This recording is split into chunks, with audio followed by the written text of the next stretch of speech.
Hello everyone, welcome to this session of IronPython in Spotfire.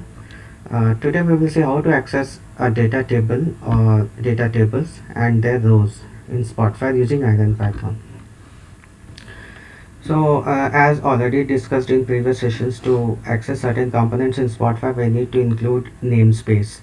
So to access properties and methods of data tables or to access a data table we need to include this spotfire.txt.data namespace. From this namespace we need to import the respective class that we wish to access, or we can just write star. It will import all of the classes defined in spotfire.txt.data namespace. So if you go to Spotfire API, I have opened 10.10 API reference. This is the namespace spotfire.dxp.data. If you just expand it, it's loading. You can see these are the classes defined in spotfire.dxp.data namespace.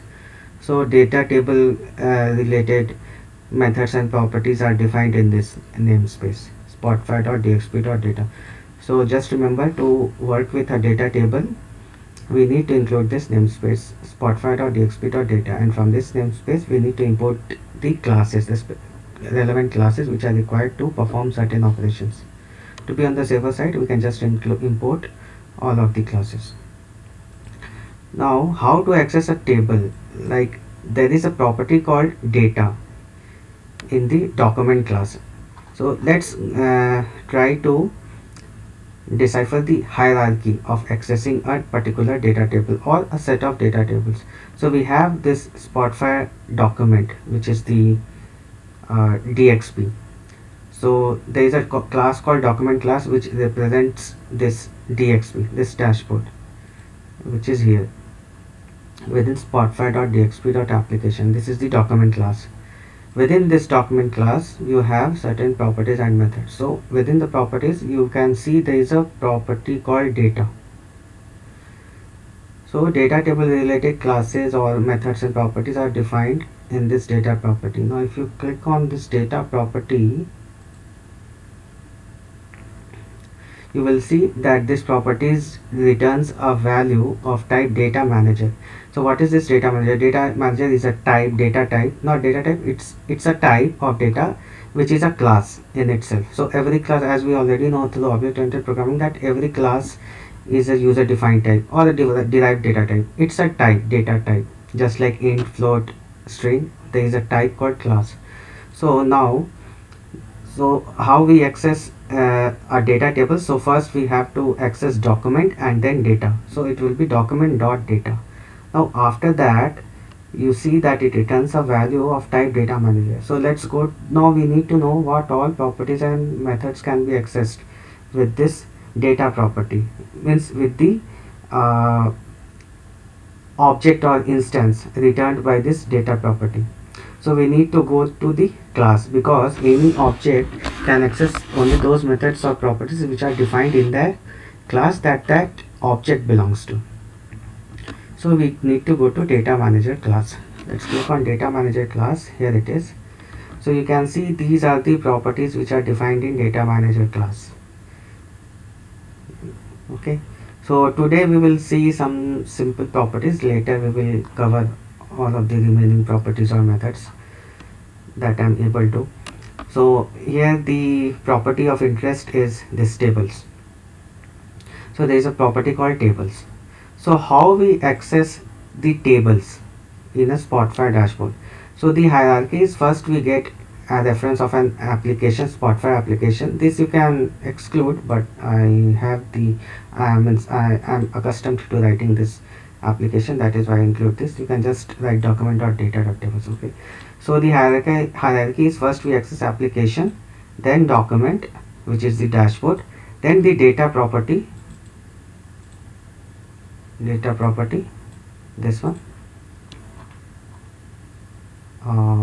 here it is, document dot data, and then what does it return? It returns a value of type data manager. So when we go to data manager class,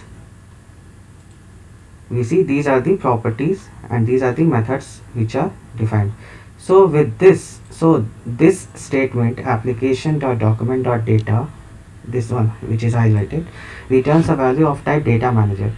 So with this highlighted section we can use these properties or these methods. Okay, because this highlighted section returns a value of type data manager class. So we need to go to data manager class to see what all methods and properties that an object or instance of that data manager class can access. Okay, because this is returning an instance or a reference to data manager class. Now there is a property called tables in the data manager class which returns a collection of the tables which are used in your analysis. So it returns a collection of tables, not a single table. So for example, if we can try this code here. I have added two tables, sample 1 and sample 2, for the purpose of illustration. I'm sorry, my system is a bit slow.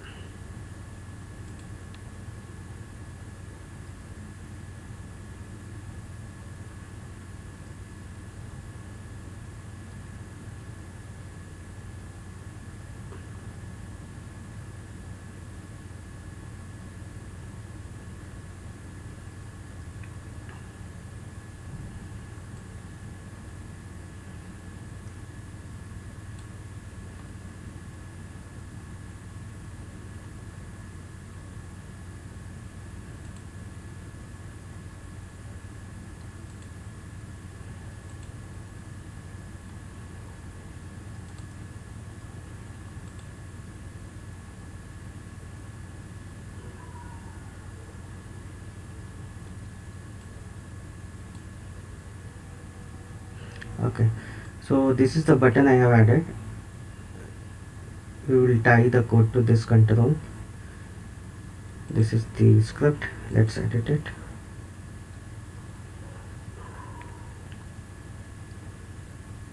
Okay.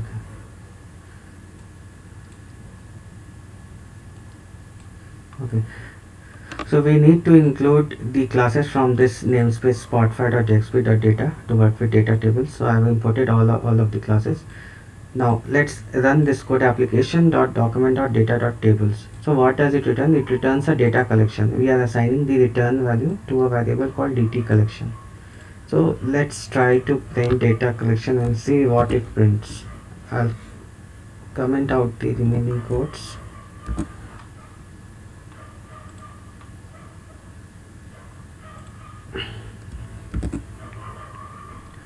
Okay.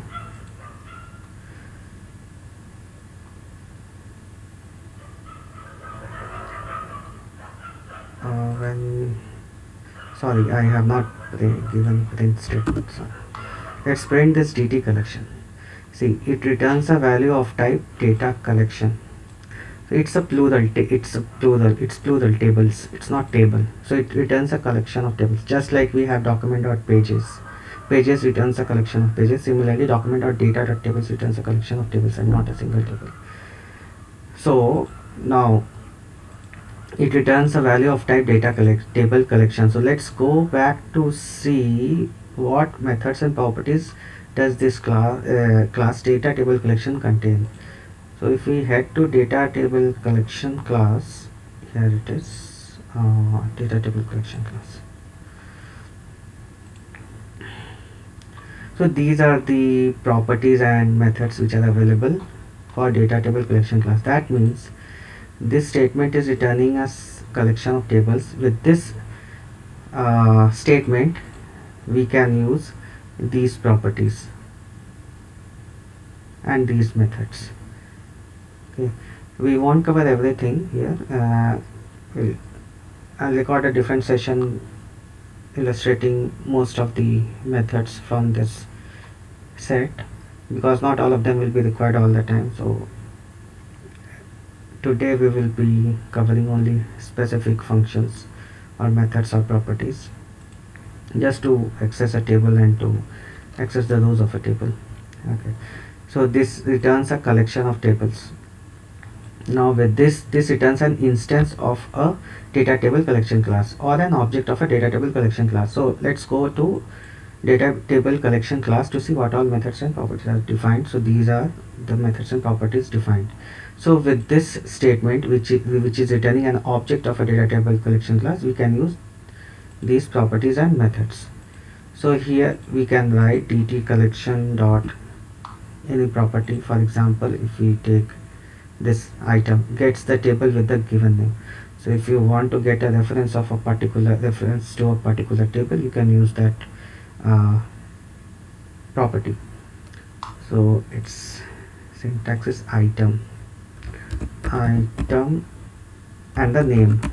I have added two tables, sample 1 and sample 2. Okay. Let's run this.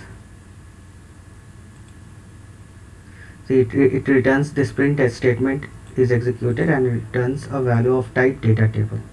So this is a data table. This is returning, the variable data table collection contains a set of a collection of tables, more than one table, but this statement returns just one table. Now with this statement we can use all the properties and methods which are defined in the data table class, not the data table collection class.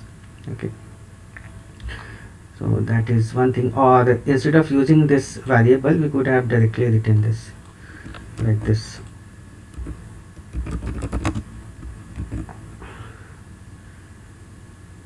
Dot item like this.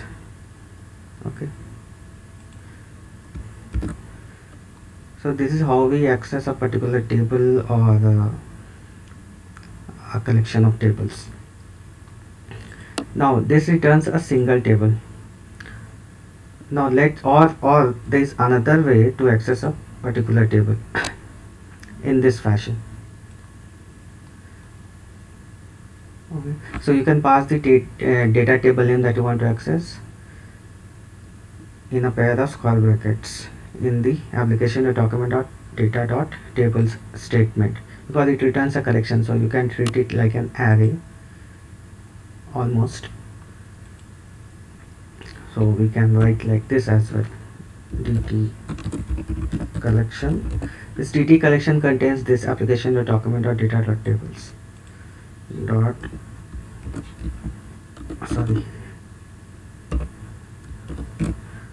sample 2.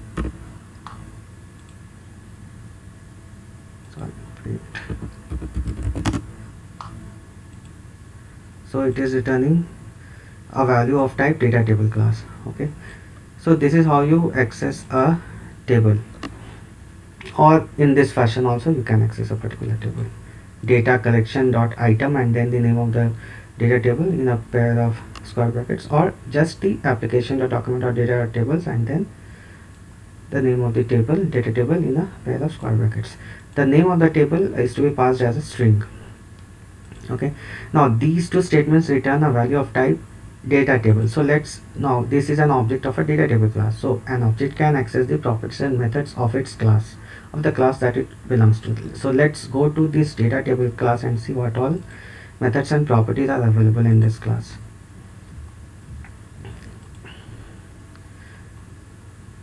This is a construction to create a data table. Now these are the properties and methods that you can see here. Not all of them are used usually. Okay, so for example, if you want to get the name of the particular data table, okay, so here it just returns the type of the data, type of the value that this statement returns. So it returns a value of type data table, but we do not know the name of the table. We have passed it as a parameter, but we want this statement to return the name of the data table. So we can use this property name. It's a property of class data table, so this returns an object of this data table class. So we can use this name property with this statement. Not here, this is a data table collection class, object. Okay, it returns an instance of data table collection class, and we saw in data tables collection class there is no property called name. It returns a collection of tables. Name belongs to a single table, so that is why name property is defined with in the data table class, and this returns an instance of a data table class. So we can use this name property here like this. See, sample2. Okay, or if you want to get the number of rows, we have a property called row count. We can write like this.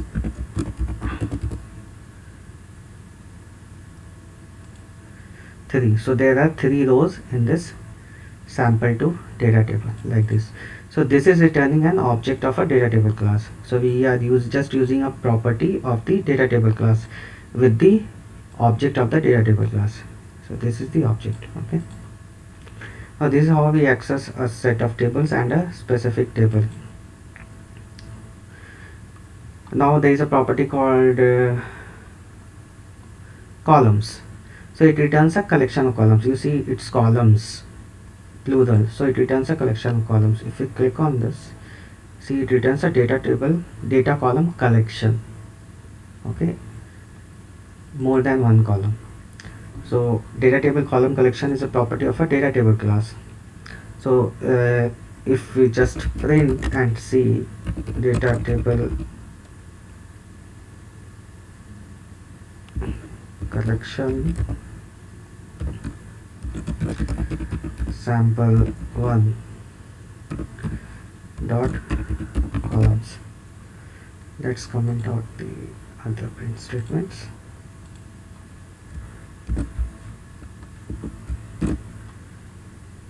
That's good. So it returns a data column collection. Now what we can do with this statement? So we need to know the properties and methods which I defined for a set of columns. So let's go to this data column collection class to see what all properties and methods are defined, because this statement returns an object of class data column collection. Now let's go to let's look out for data column collection. This is the class.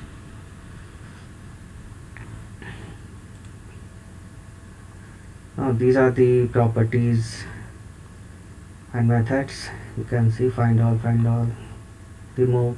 You can delete a particular column from this collection. Syntax is simple. Okay, for example, to get the number of columns in a particular data table, you can use this property with this column collection. So this is returning a column collection, data column collection. So in the data column collection class, we have a property called count, which returns the number of columns in that collection. So with this statement, which is returning an object of data column collection class, we can use this method, property count.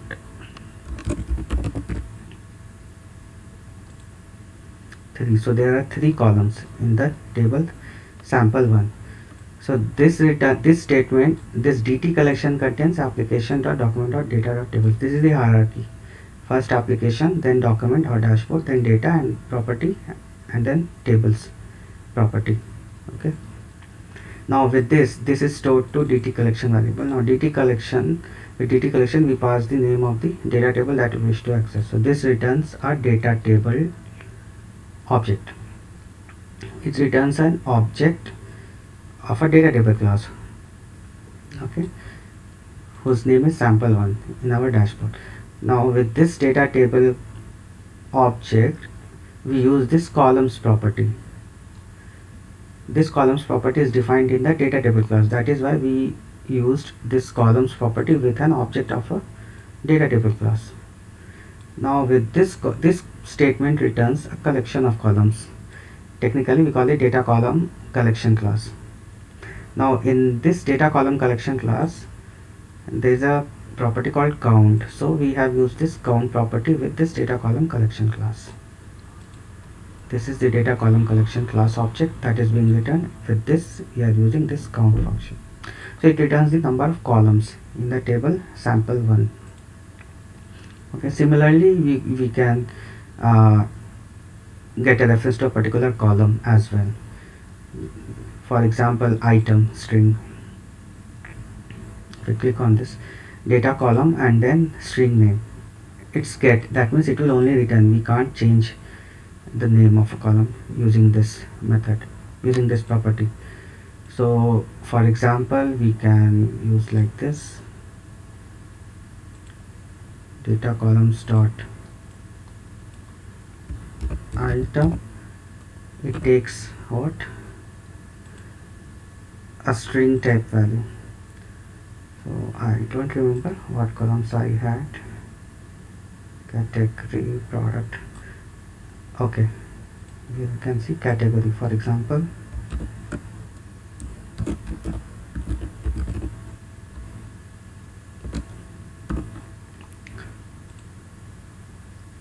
See,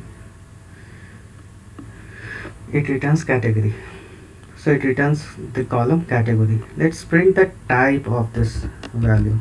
What type it is returning? Print type of this. It's a data column. So bear in mind, this is something to take note of. This statement, data collection sample1 columns dot item category, returns a value. It returns a data column. It doesn't return the name of the column. Okay, because when we printed the type of this statement, I mean the type of the value returned by this statement, it returns data column type. Okay, so with this statement we can use all those methods and properties which are defined in the data column class. So if you go to data column class, here it is. These are the columns and properties and methods defined. For example, if you want to get the row values in a column, now it returns a value of data value collection. We will see this later how to access, but for example, if we want to access this name or data type of this column, then we can simply use this dot name. So this statement is returning a data column, you can see here, which we printed the last time. Okay, let's run this script. Now it returns, again it returns category. Now if you print the type of this value, it will show type string see str. Okay, so just bear in mind, this statement returns a data column, not the name of the column. So we can't use upper, minimum, upper, lower, or all those string functions with this statement. We can't use. This is a data column. We can only use those methods and properties with this statement, which are defined in the data column class. Now if we write this, then it will return a value of type string. Then we can use all the string functions in Python with this statement, like upper, changing it into uppercase, dot upper to lower, and all those string functions that are defined in Python. Okay. Now next is, okay, so we saw how to access a table.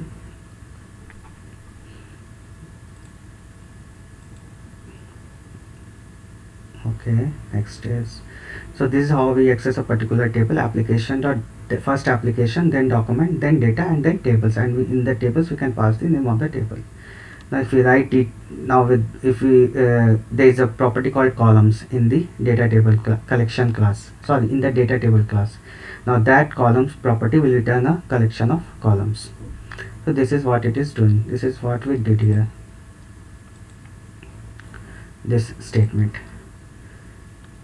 Okay, this returns a collection of columns, this one, dt dot columns. Now if you want to get the reference to a particular column, we can pass the name of the column with this dt dot columns. Similarly, this statement returns a collection of tables, and if we want to get the reference of a particular table, if we can pass the name of the table in a pair of square brackets. Okay, this is what we did here with this statement. We got a reference to the table sample1. Now just focus on the return type of that statement and go visit that class and see what all methods and properties are defined in that class. Those methods and properties can be accessed with that return value. For example, this returns a data table. So to know what all methods and properties we can use with a data table, we need to go to data table class.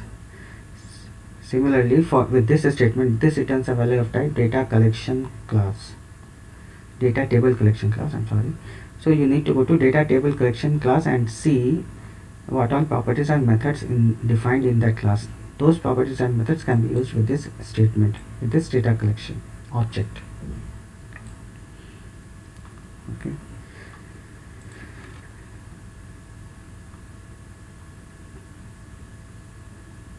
Next is okay.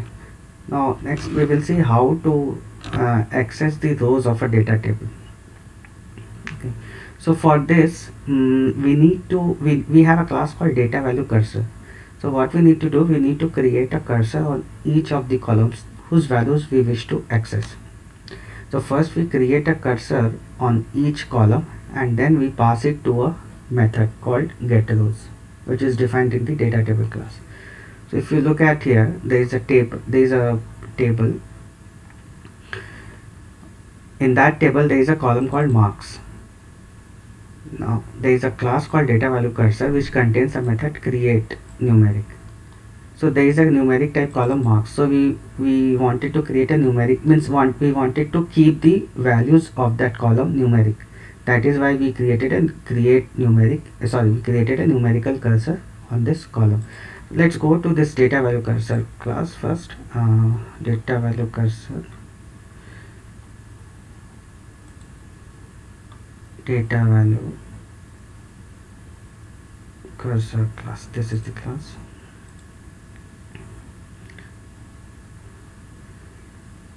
Okay, so there is a generic value called create. Okay, so first we create steps are specific defined. So one has to follow a specific set of steps to access the rows of a data table. So first we create a cursor. I'll show you here.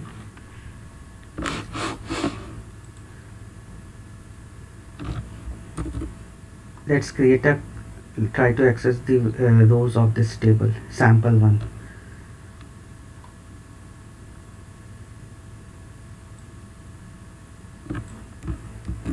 Okay, we'll do it here itself. We'll comment out the remaining lines.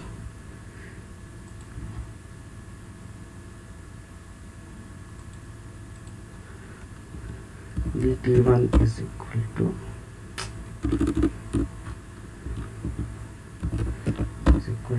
this.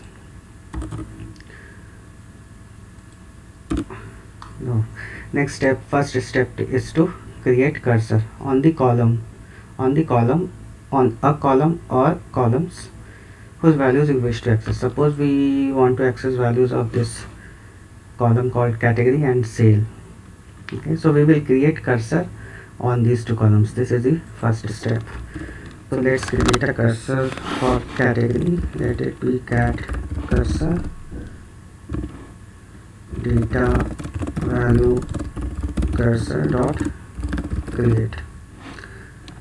And in this function, if you look at the syntax, it takes a value data column.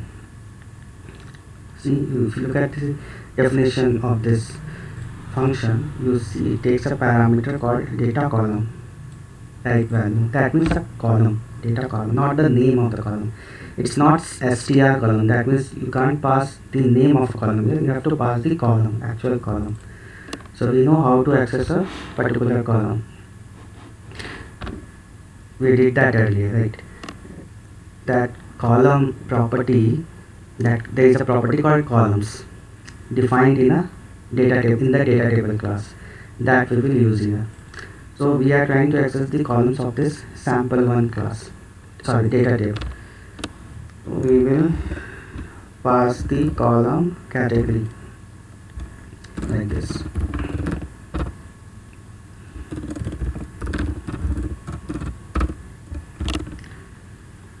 So this is a data column, not the name of the column. This is a data column, dt1. This is what we did here, right? With this statement. This is a table. Okay. This dt1 is a table, and in the data table class there is a property called columns.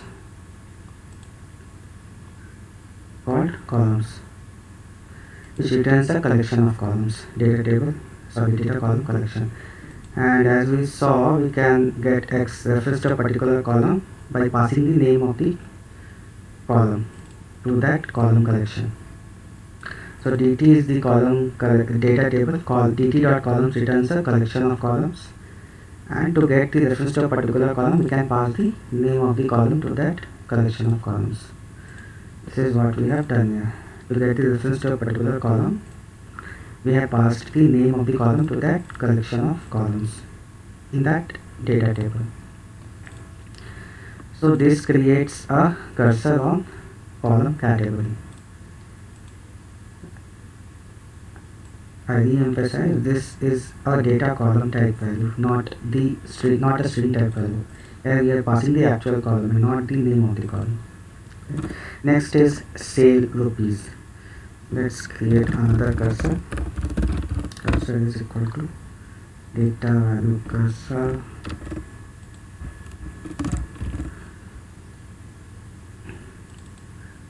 pass name rs. So now we have two cursors. Let's print and ensure it is not returning errors. That's fine. So we have the two cursors whose values we wish to scan and print, or we can do whatever we want with those values. We can assign those values, we can operate on those values, process those values, create some new output and assign those values to some document property like a label or drop down list in our dashboard. Okay, here we will just see how to access the values. Now first step is to create cursors. Second step is to loop through the cursors.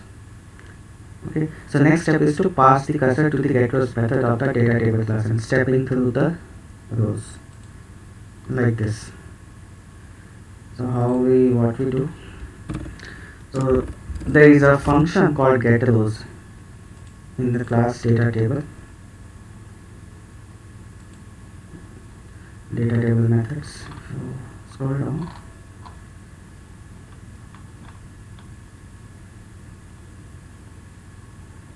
There is a method called getRows.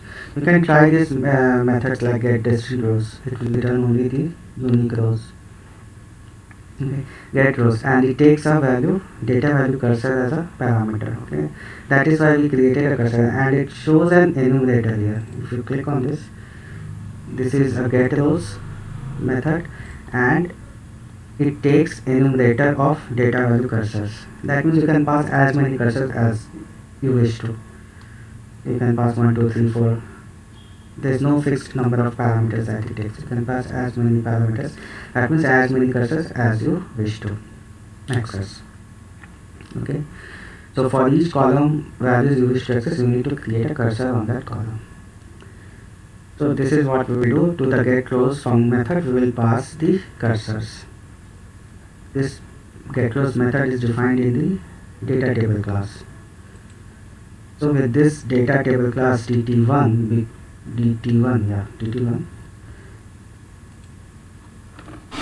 we will loop through the cursor values. So how we do it? You can use any variable for the in dt1 dot getRows. So what it is doing? It will loop through the cursors. Not now. We have to pass the cursor values. Cat cursor, we want to loop through the values of category column and sale column. Excuse me. So we need to pass those two cursors here for category and sales. Sale cursor. Okay. So first time when the loop runs, we will point to the first row of the cat column and sale column. Second time when the loop runs, it will point to the second row of category column and sale column. If we just print v, let's see what output we get. So it returned 4 values.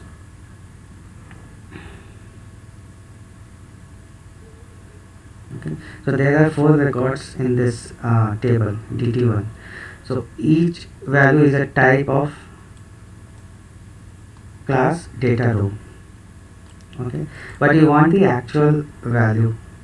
So to print the actual value, there is a method called current data. Current value. I'm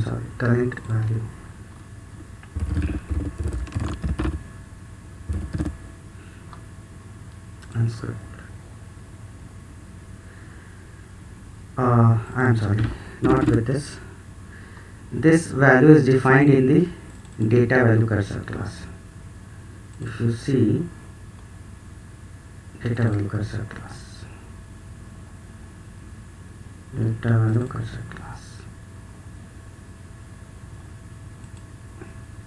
so we need to use this.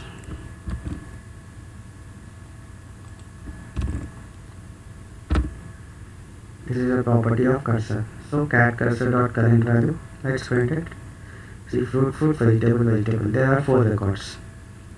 It is printing each record in this category column.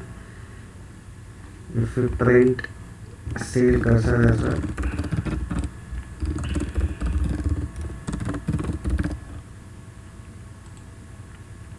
you will print the sale value as well. So first time when the loop runs, we points to the first record, and this cat cursor dot current value prints first value in the category column, and the sale cursor dot current value prints the first value in the sales column. This is how the loop runs and keeps printing each value in the 2 columns. Okay.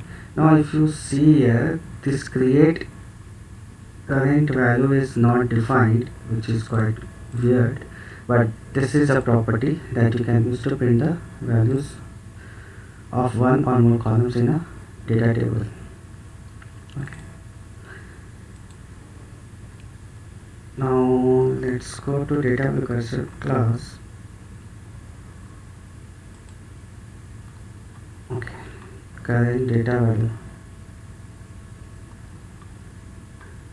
There is a property called current data value. Okay. Now there is a property called current data value in the data value cursor class. That means this cursor, first see what type of value these cat cursor and sale cursor are. Let's print cat cursor, type of cat cursor.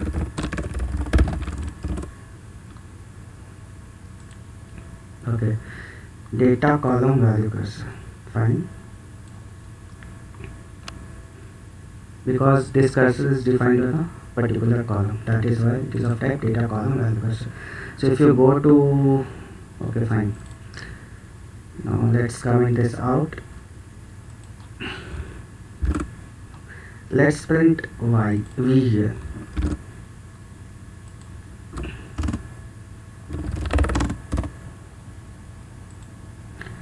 Okay, data. So it returns a row, data row type. Okay. With the cat cursor, data column cursor, there is in the data value cursor there is a property called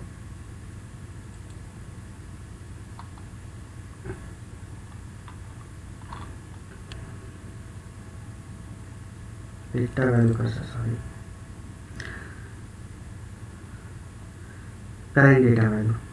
Let's try to print current data value instead of current value.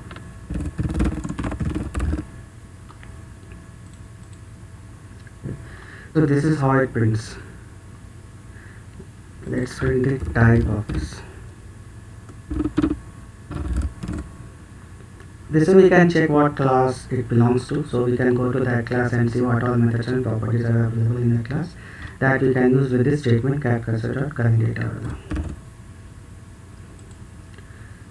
Okay, it's printing a value of type data value. Fine. Now this is statement returns our data value type. Now if you go to this current data value, if you click on this, it returns a value of type data value, which we see here, data value. Now to get the actual value, or to see what all methods and properties are available in this data value class, I mean this is returning an object of data value class, of data value type, just like document.pages 0 returns an object of class page. Fine. For example, this statement returns an object of type data table. So we go to data table class and see what all methods and properties are available in that class that we can use with this statement. This statement dot property name, or this statement dot method name. Similarly, this statement is returning a value of type data value. So we need to go to data value class and see what all methods and properties are available in that data value class. So this is data value class. So this statement current data value returns a value of type data value. So let's go to data value class. Now here there is a property called value. Okay, so I believe we can use this property. We can just try it out and see what it will do. Probably it will bring the actual value. Fruit, vegetable. Let's print it here itself. Dot value. So this statement returns an object of data value class, and value is a property defined in the data value class. So we are using this property with an object of data value class, which is returned by this highlighted statement. Okay, now it prints the actual value. So you can do it both the ways, this way or this way. Now here we used create statement to create a cursor. There are other methods as well, like create formatted. So now let's first before proceeding, let's print sale cursor value, or better print type of sale cursor. So here let's comment this out. We'll use this statement for simplicity. Let's print type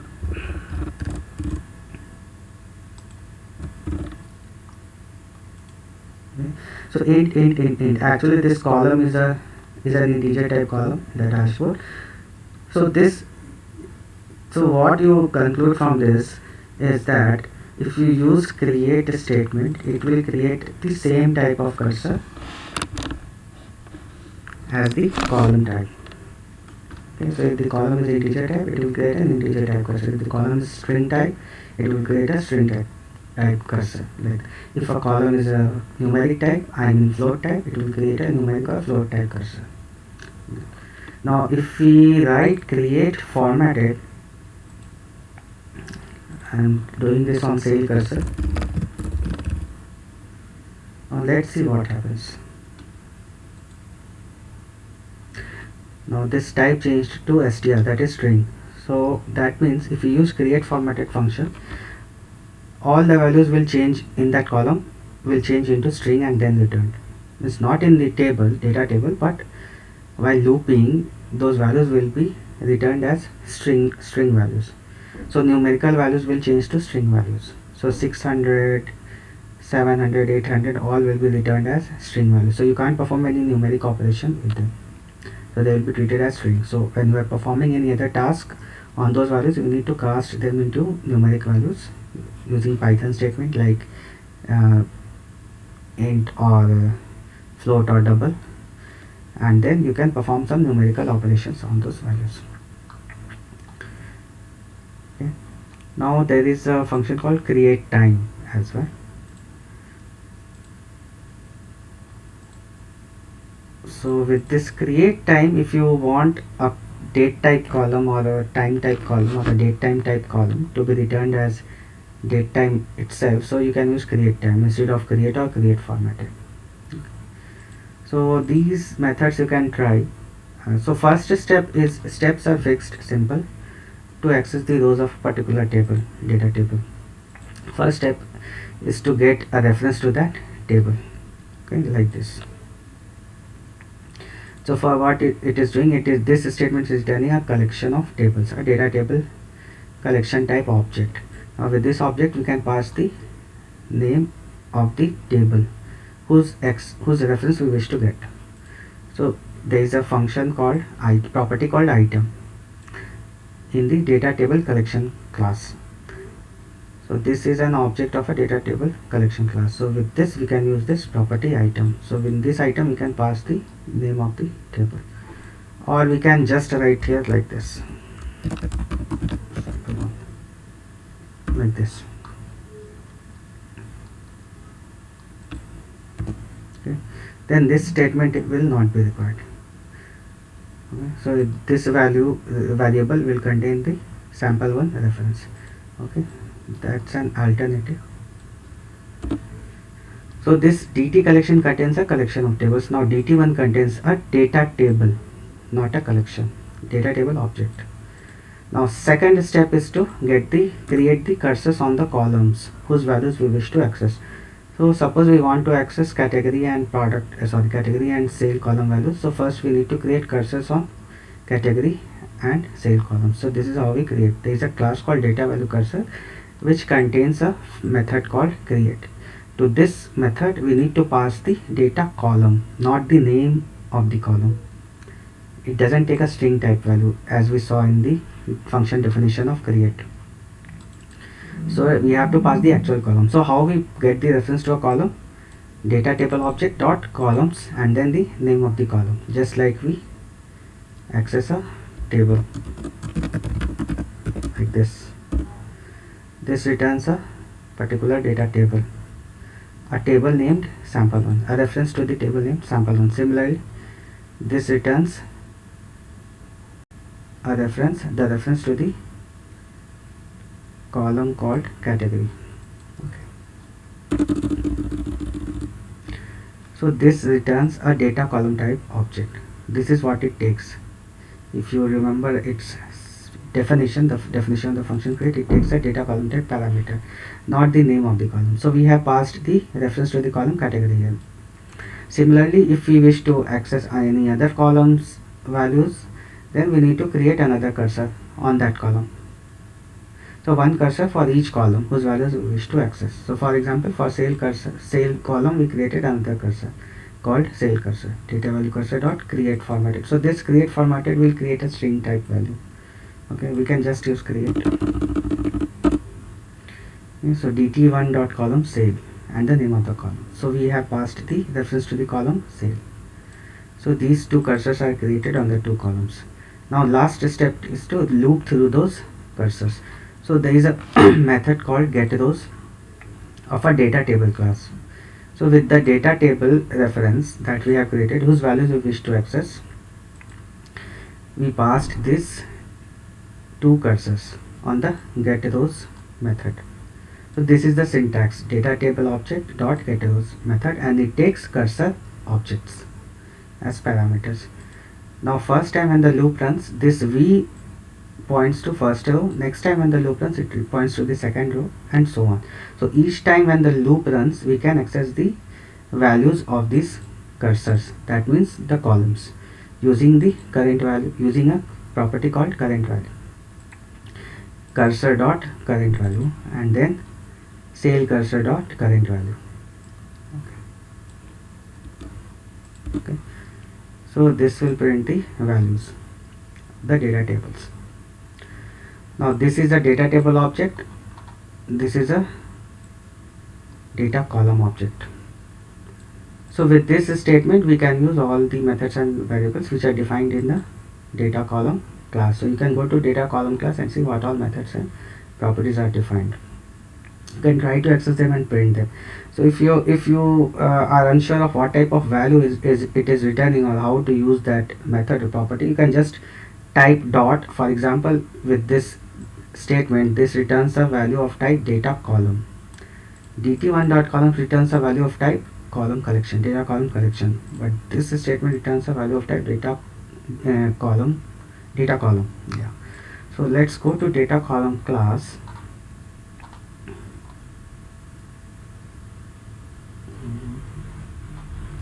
Data column class. So these are the properties and methods which are defined. So suppose you want to get the data type of a particular column. So there is a property called data type. If you click on this, it returns a value of type data type. Okay. Now if you further click on this, you can see what type of value that data type class contains. Okay. So if you just click here, suppose if you just print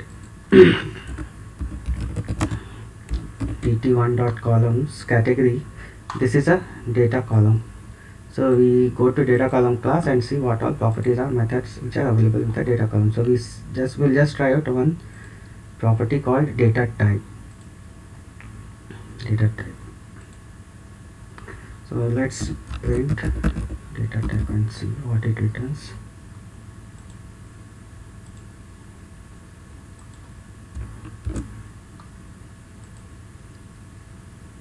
Data column object has no attribute data type. Okay, but here it shows data type.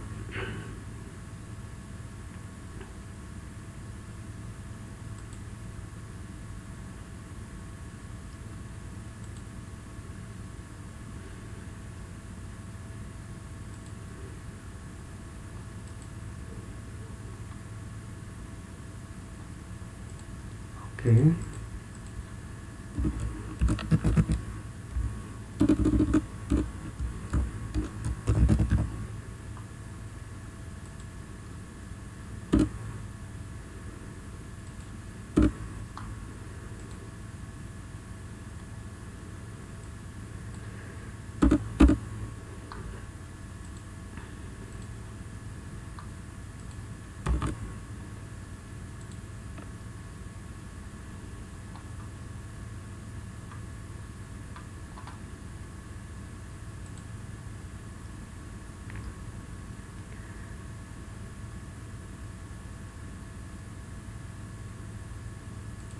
Okay, we see a property called data type here, but it says this doesn't contain a column called data type.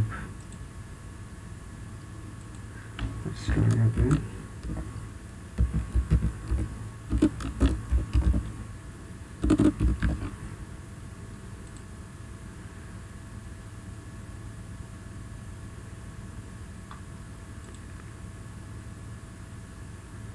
Okay, we'll see this later. This is weird because it shows that there is a property called data type which is defined in the data type data column class, but it is returning an error with the message that there is no attribute called data type defined in the data type class. Data column class. Okay, we'll see this later. Let's try some other method like isValid. Is